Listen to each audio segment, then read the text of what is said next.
घूंघट वाली चुड़ैल की जहरीली चाउमीन। आइए आइए, गर्मा गर्म मसालेदार चटपटी चाउमीन खाइए। 20 रुपए प्लेट, 20 रुपए प्लेट।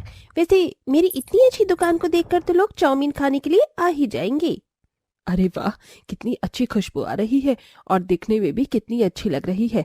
अब तो मुझे चाउमीन खानी पड़ेगी। सुनिए आंटी, मुझे जरा एक प्लेट चाउमीन दे दीजिए। देती हूँ, चटनी डालो। जी डाल दीजिए। वैसे मैंने आपको पहले कभी नहीं देखा, और आप घूंघट में चाउमीन क्यों बना रही हैं? आपको सही से दिख भी रहा है? बिल्कुल, दरअसल मैं काफी समय से घूंघट में ही चाउमीन बना रही हूँ, तो मुझे आता है। लो, खाकर देखो। अरे वाह, टेस्टी तो है। एक प्लेट पैक कर देना। हाँ हाँ, खाओ खाओ। सुनिए, मुझे भी एक प्लेट चाउमीन दे दीजिए। घूंघट वाली जामुनी उसे भी चाउमीन दे देती है। चाउमीन खाकर वो अपने अपने घर की तरफ जाते हैं। इतने में मर जाते हैं। अरे वाह, ये दोनों तो थोड़ी दूर पर जाकर ही मर गए हैं। अब इनको इनके ठिकाने पर ले जाती हूँ। घूंघट वाली औरत लड़की को कंधे पर उठाकर और लड़के का हाथ पकड़कर घसीटते हुए जंगल की तरफ ले जाती है। फिर वापस आकर फिर से कढ़ाई रखकर चाउमीन बनाने लगती है। जैसे इनके साथ किया है, वैसे ही इन बाकी लोगों के साथ करूंगी। चाउमीन बनाने की प्रक्रिया शुरू करती हूँ। पहले इसमें अच्छी अच्छी सब्जी डालूंगी, फिर मसाले, और ये गई चाउमीन, और अब मेरा जहर। अभी इसे अच्छे से मिक्स कर दो। जब तक ये लोग मेरी जहर वाली चाउमीन नहीं खाएंगे तो मरेंगे कैसे? नमक शमक, नमक शमक डाल देते हैं। जामुनी चाउमीन बनाते हुए बड़ी बहकी बहकी बातें कर रही थी। इतने में एक तेज आंधी आती है जिससे उसका घूंघट उड़ जाता है और उसका असली चेहरा बेहद डरावना था। वो कोई औरत नहीं, एक भयानक चुड़ैल थी। ये क्या हो गया? कहीं किसी ने मेरा असली रूप देख तो नहीं लिया? जल्दी से घूंघट डाल लेती हूँ। चुड़ैल जल्दी से घूंघट से अपना चेहरा ढक लेती है और चाउमीन बनाने लगती है। चलो, मेरी जहरीली चाउमीन तो तैयार हो गई है। अब जल्दी से लोग आएं और इसे खाएं। आसपास के लोग फिर से उसकी चाउमीन की खुशबू से आकर्षित होकर उससे चाउमीन लेकर खाने लगते हैं। अरे वाह वाह वाह, कितनी अच्छी और सस्ती चाउमीन है। आसपास तो सारे लोग महंगी बेचते हैं। सुनिए, जरा मुझे एक फुल प्लेट देना। लीजिए लीजिए, आपको इसकी सख्त जरूरत है। सुधीर भी चाउमीन बड़े चाव से खाता है और जैसे ही प्लेट रखकर जाने के लिए मुड़ता है, इतने में वो भी जहर के असर से मर जाता है। घूंघट वाली चुड़ैल उस आदमी को उठाकर फिर से जंगल की ओर चल देती है। चुड़ैल की जहरीली चाउमीन खिलाने का सिलसिला जारी रहता है, पर आखिर वो चुड़ैल कौन थी और क्यों जहरीली चाउमीन खिलाकर मासूम लोगों को मार रही थी, और वो उनकी लाश लेकर जंगल में कहां जा रही थी? आखिर वो ऐसा क्यों कर रही थी? इस गुत्थी को सुलझाने के लिए कहानी में आगे बढ़ते हैं। हर रोज की तरह चुड़ैल घूंघट में लोगों को जहरीली चाउमीन बनाकर बेचती है, जिससे धीरे धीरे खाकर सब मरने लगते हैं और गायब हो जाते हैं। किसी को कुछ खबर नहीं थी, पर एक दिन रेशमा अपने पति सौरभ से कहती है, सुनिए जी, मेरा ना कुछ चटपटा खाने का मन कर रहा है। यहाँ पास में एक घूंघट वाली औरत है जो चाउमीन बनाती है। बहुत सुना है कि वो बहुत अच्छी चाउमीन बनाती है। जरा आप लेकर आ जाइए। अरे यार, तुम क्या अटरम शटरम खाती रहती हो? बंद कर दो, अच्छा नहीं होता ये। तुम लेकर आओ ना, मुझको भूख लग रही है। अच्छा बाबा, ला रहा हूं, बस करो। सौरभ घूंघट वाली चुड़ैल के पास पहुंचकर उसकी जहरीली चाउमीन खरीद कर अपनी पत्नी को खिला देता है। इसके थोड़ी देर बाद ही उसके मुंह से झाग निकलता है और वो मर जाती है। ये देखकर सौरभ रोने लगता है। रेशमा, रेशमा, तुम्हें क्या हो गया? रेशमा, रेशमा, तुम्हें क्या हुआ? बोलो, इस चाउमीन को खाते ही तुम्हें क्या हो गया? मैं जल्दी से डॉक्टर को बुला कर लाता हूँ। सौरभ अपनी पत्नी को छोड़कर डॉक्टर को लेने जाता है। इतने में घूंघट वाली चुड़ैल उसकी पत्नी को अपने कंधे पर उठाकर ले जा रही होती है। वापस आकर सौरभ देख लेता है और उसका पीछा करने लगता है।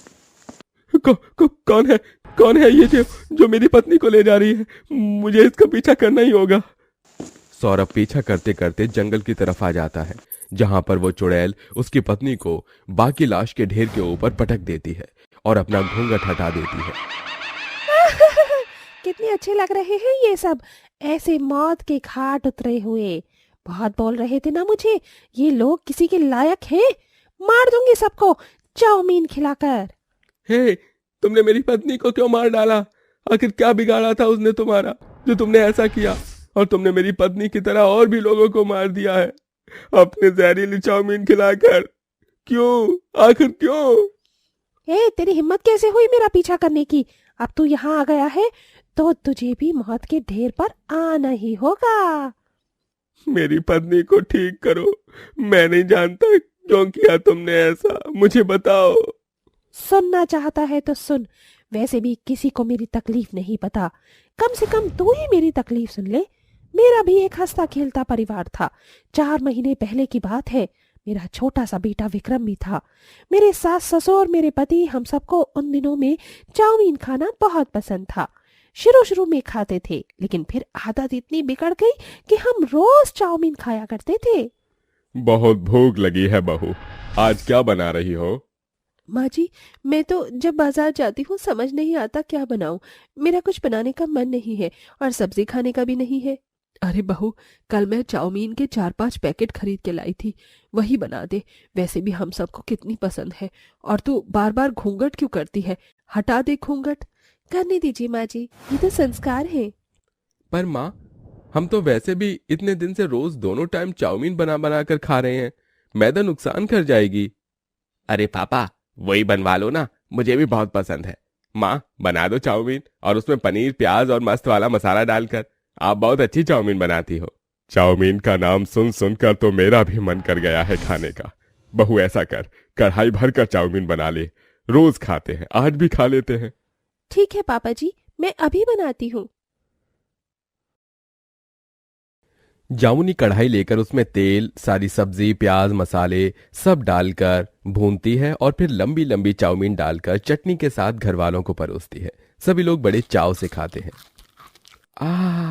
सच में जामुनी, तुम्हारे हाथ में बहुत जादू है। गजब की चाउमीन बनाती हो। ये दर्द क्यों उठ रहा है जामुनी? हाँ बहू, ये तो है। मेरे पेट में दर्द हो रहा है। सरोज, मेरे भी दर्द हो रहा है अचानक से, पता नहीं क्या हो गया। माँ, माँ, ओय ओय ओय ओय ओय ओय हो रही है। माँ। माँ जी, पापा जी, विक्रम, रोहित जी, आप सबको क्या हो रहा है? अचानक से जामुनी के घर वालों के पेट में बहुत तेज का दर्द होता है और चंद मिनटों में वो सब मर जाते हैं। डॉक्टर आकर बताता है कि चाउमीन खाने से उनकी मौत हो गई है। यह बात जामुनी को कुछ हजम नहीं होती और सबका अंतिम संस्कार करने के बाद जब वो घर लौटती है तो आसपास के गांव वाले लोग उसे ताने भरी बात कहते हैं। अरे देखो देखो, कैसी कलमोही करमजली निकली है, जो अपने परिवार, अपने बच्चे, पति सबको खा गई, किसी को नहीं छोड़ा, बस खुद बची है। जरूर कोई जहर देकर मार दिया होगा। अरे नहीं, मेरे सुनने में आया था कि इसके घर वाले सुबह शाम चाउमीन पर चाउमीन ही खाया करते थे और चाउमीन इतनी खाई कि पेट में मैदा जमा हो गई। किसी को बर्दाश्त नहीं हुआ और मर गए। जरूर ये खाना नहीं बनाकर खिलाती होगी, आलस आता होगा, तभी तो सब मर गए। और ये है। बिल्कुल बिल्कुल सही कह रहे हो आप लोग, ये ही है ऐसी। ये खुद चाउमीन खिलाती थी। मारो इसे, मारो, इसने अपने घर वालों को मार डाला। ये आप सब कैसे इल्जाम लगा रहे हैं? ऐसा कुछ भी नहीं है। मैं अपने घर वालों को क्यों मारूंगी? मारो मारो, पत्थर उठाकर मारो। गांव के सभी लोग उसे गलत समझते हैं और इतने पत्थर मारते हैं कि वो वहीं अपना दम तोड़ देती है और चुड़ैल बनकर घूंघट में चाउमीन बनाकर खिलाती है। अब समझ आया तुझे कि मेरे पर क्या बीती? इसलिए मैंने इन्हीं लोगों को जहरीली चाउमीन खिलाकर मार डाला। ये इसी के लायक है और अब तू भी मरेगा। लेकिन चिंता मत कर, तुझे मेरी जहरीली चाउमीन नहीं मिलेगी। नहीं नहीं, मेरे साथ ऐसा मत करो, मुझे नहीं मरना, मुझे कुछ मत करो। इतना परेशान नहीं होते, मैं तुझे तेरी बीवी के पास ही भेज रही हूँ। चुड़ैल उसकी गर्दन पकड़कर उसे ऊपर उठा लेती है और पेड़ पर पटक देती है, फिर उठाकर दोबारा मार देती है। इसके बाद सौरभ का किस्सा भी खत्म हो जाता है, पर चुड़ैल का जहरीली चाउमीन बनाने का सिलसिला जारी रहता है। वो गांव वाले लोगों की जान लेना नहीं छोड़ती है। आओ आओ, आप सब भी आओ मेरी जहरीली चटपटी चाउमीन खाने। अरनपुर नाम का एक गांव था जहां लोग शाम को जंगल की ओर जाने से डरते थे, पर नवीन नाम का एक व्यक्ति शाम को जंगल की ओर जाता है। ये लोग पता नहीं इतना डरते क्यों हैं? अरे मैं मर्द का बच्चा हूँ, मर्द का। अब आ गया हूँ तो मेरी बीवी भी मुझे पीने से नहीं रोक सकती, तो आज झूमना तो बनता है। नवीन अपनी शराब की बाटली निकाल कर पीता है, इतने में किसी चीज से टकराकर गिर जाता है। अरे अभी तो मैंने एक ही घूंट पिया है, इसमें चढ़ती थोड़ी है। अरे पैरों से कुछ टकरा गया है, जरा देखूं तो। आ ला ला ला ला ला ला ला। लाश, दादा दादा दादा, वो भी दुल्हन की शायद। लेकिन घर कहाँ है, कौन कर सकता है ये? मुझे डर लग रहा है, इसलिए गांव वाले इस जगह नहीं जाते, कहीं ये चुड़ैल निकली तो। अरे अरे भागो भाई। नवीन तुरंत वहां से 9-11 होकर अपने घर पहुंच जाता है। अगले दिन फिर किसी गांव के व्यक्ति को किसी दुल्हन का बिना सिर वाला शरीर मिलता है, जिसका धड़ गायब था। इतना ही नहीं, ये मौत का सिलसिला तो अभी शुरू हुआ था। लोग रोज न रोज ऐसे ही कई दुल्हन की लाश देखते हैं जिनके शरीर से सिर गायब था। गांव वालों को समझ नहीं आ रहा था कि आखिर ये कौन सब कुछ कर रहा था। अरे मुझे तो लगता है किसी पागल इंसान का काम है, जो हर दुल्हन को उसकी शादी से पहले ही इस तरह मार देता है। दादू, मुझे तो ये कोई सीरियल किलर लग रहा है जो एक ही तरह से सिर्फ दुल्हनों को मार रहा है। पता नहीं बेटा, अब तो शाम को अपने घर से बाहर निकलने में भी डर लगता है। बिल्कुल ठीक कहते हैं आप मुखिया जी। चलिए, शाम का वक्त हो चुका है, मैं घर चलती हूँ। सभी गांव वाले बेहद डरे हुए थे कि आखिर इन मौतों के पीछे कौन था। फिर एक रात रेवा और मोहन अपनी खिड़की से चांद को देख जब बात कर रहे थे तो उनकी नजर किसी डरावने व्यक्ति पर जाती है, जो कई सारी दुल्हनों के सिरों को गुब्बारे की तरह डोरी से बांध कर ले जा रहा था। और कंधे पर एक दुल्हन थी जो कि चीख रही थी, चिल्ला रही थी। छोड़ो छोड़ो, मुझे जाने दो, मुझे कुछ मत करो। बचना नामुमकिन है तुम्हारा। यह कहते ही वो भूत उस दुल्हन को भी मारकर उसके सिर को गुब्बारे की तरह डोरी में लगाकर गायब हो जाता है। अजी, आपने देखा ना, मुझे तो बहुत डर लग रहा है, कहीं ये सब यही तो नहीं कर रहा था। मुझे लगता है हमें गांव वालों को बताना चाहिए, कल सुबह ही चलेंगे। अगले दिन ही वो पति पत्नी गांव वाले और मुखिया को लेकर उसी जगह जाते हैं जहां उस दुल्हन की लाश पड़ी थी। हाय दैया, बेचारी को कैसे मारा है। हमारे गांव में आखिर कितनी लड़कियों की यही दशा होती रहेगी। क्या उनकी शादी कभी नहीं होगी? हम अपनी बेटियों के साथ कब तक ये होने देंगे? अब तो मुखिया जी आपको ही जवाब देना होगा, कुछ तो करिए। रेवा, तुम यकीन है कि ये भूत ने किया है? मैं नहीं मानती इन सब चीजों को। मैंने अपनी आंखों से देखा, वो बता दिया। अब आप लोगों की मर्जी। ये जो कोई भी है दुल्हन को मार रहा है, मुझे नजर रखनी होगी। जब तक हमारे गांव में कोई शादी नहीं होगी, सब रद्द कर दो। इसके बाद सब अपने अपने घर में चले जाते हैं। मुखिया गांव में नजर रखने के लिए कंबल ओढ़कर इधर उधर घूमता है। इतने में एक लड़की अपने माँ बाप से जिद करके दुल्हन के जोड़े में घर से निकल जाती है। वहीं वो भूत दुल्हनों के सिर कटे गुब्बारे के साथ वहां पहुंच जाता है और उस लड़की को पकड़ लेता है। तुम मेरी ब्यूटीफुल एलिगेंट दुल्हन, मरने के लिए तैयार हो जाओ। भूत, मामा मुझे कुछ मत करना, मुझे जाने दो। लगता है तुम्हें खौफ नहीं है मेरा, अब तुम्हारे साथ भी यही होगा। ये सिर कटी दुल्हनों के गुब्बारे देख रही हो, तुम्हारा सिर भी इसमें ही शामिल होगा। ये सुनते ही सलोनी जोर से चीखती है। इतने में मुखिया की नजर उस पर पड़ती है। वो उसे बचाने जाता है, पर भूतिया गुब्बारा वाला सलोनी को भी मार देता है और उसका सिर बाकी सिर वाले गुब्बारों के साथ लगाकर गायब हो जाता है। बाप रे, इसका मतलब ये सब कोई दुष्ट आत्मा कर रही है। इससे तो सिर्फ तांत्रिक बाबा ही निपट सकते हैं। मुझे उन्हें गांव की बेटियों की रक्षा के लिए अब बुलाना ही होगा। मुखिया फौरन तांत्रिक बाबा के पास जाकर उन्हें अपनी आंखों देखी बात बताता है, जिसका उपाय करने के लिए वो अगले दिन गांव के बीचों बीच एक यज्ञ करता है और अपनी दृष्टि से देखकर कहता है, अक्कड़ भक्कड़ बम बम बम। मैं जहां तक अपनी शक्तियों से समझ पाया हूं, ये एक भयंकर भूत का किया धरा है, जिस पर भूत सवार है कि वो सिर्फ दुल्हनों को ही मारेगा। पर क्यों मार रहा है ये तो अब वो ही बता सकता है, तभी मैं आगे कुछ कर पाऊंगा। तो तांत्रिक बाबा, उसको पकड़ने के लिए हम क्या करें? मेरे पास एक तरकीब है। उसे दुल्हनों को मारना है ना, किसी एक व्यक्ति को दुल्हन का जोड़ा पहनकर बैठना होगा, उसके बाद मैं उसे पकड़ लूंगा। अब करेगा कौन ये काम? मैं करूंगा बाबा। नहीं नहीं, तुम्हें कुछ हो गया तो। चिंता मत करो, मुझे कुछ नहीं होगा, तांत्रिक बाबा है ना। कुछ देर बाद मोहन एक दुल्हन का जोड़ा पहनकर पेड़ के नीचे बैठ जाता है, जहां वो भूत या गुब्बारे वाला आ जाता है। कितने दिनों से मुझे कोई दुल्हन नहीं मिल रही थी। चलो अब इसका भी वही हश्र करूंगा जो मैंने इन बाकी दुल्हनों का किया है। भूत, बाप रे बाप, ये तो आ गया।